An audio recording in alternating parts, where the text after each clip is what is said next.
Το Εξάρχη είναι μια ιδιαίτερη περίπτωση. Έχουμε μια σειρά από ομοφοβικές επιθέσεις, έχουμε μια έκσταση βιασμών. Να ξέρετε, έχετε πάρει εντολή να χτυπήσετε φεμινιστική πορεία ενάντια σε βιασμούς!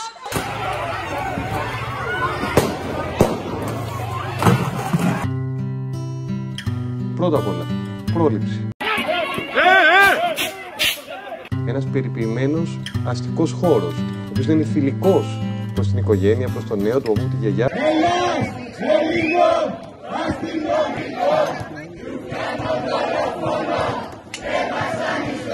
Αλλά χρειάζεται και μια επίθεση πολιτισμού.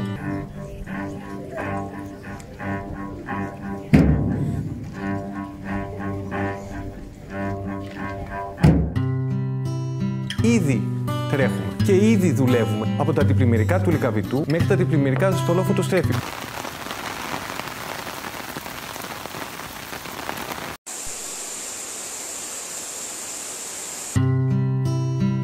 Εννοείται ότι θα γίνει το μετρό και δεν υπάρχει καμία συζήτηση γι' αυτό. Δεν αντιδρούν οι κάτοικοι, οι μόνιμοι κάτοικοι. Οι μόνιμοι κάτοικοι το θέλουν αυτό το έργο.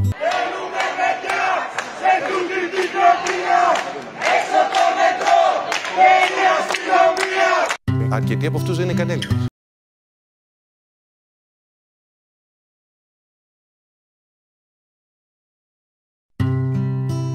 Οι γειτονιές το θέλουν, παλεύουν γι' αυτό, το διεκδικούν, πάνε στο Δήμο και πιέζουν.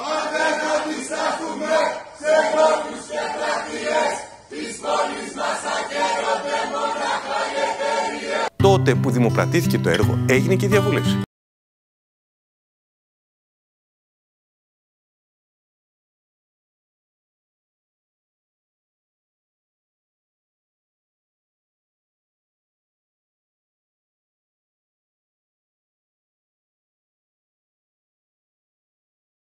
Δεν είναι και πολλοί, μην νομίζετε. Κάποιες δεκάδες είναι που περιφέρονται από 100 άνθρωποι, γιατί τόσοι είναι.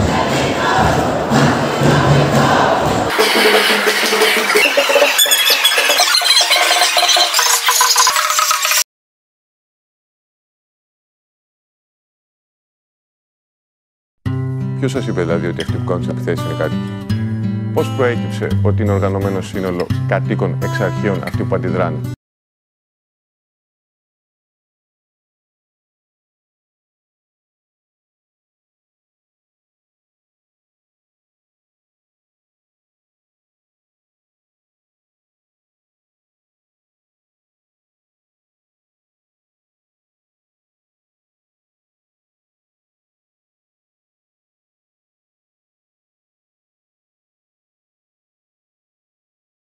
Έχει ξεσηκωθεί πολύς θόρυβος, πολλοί σκόνοι. Προκαλούν, προσβάλλουν, εκβιάζουν, διοπραγούν.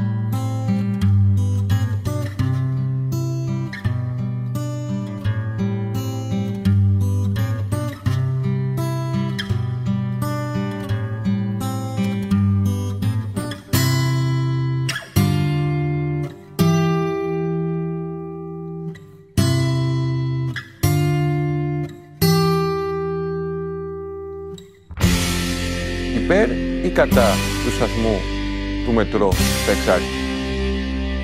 Να γίνει ο σταθμός ή να μην γίνει?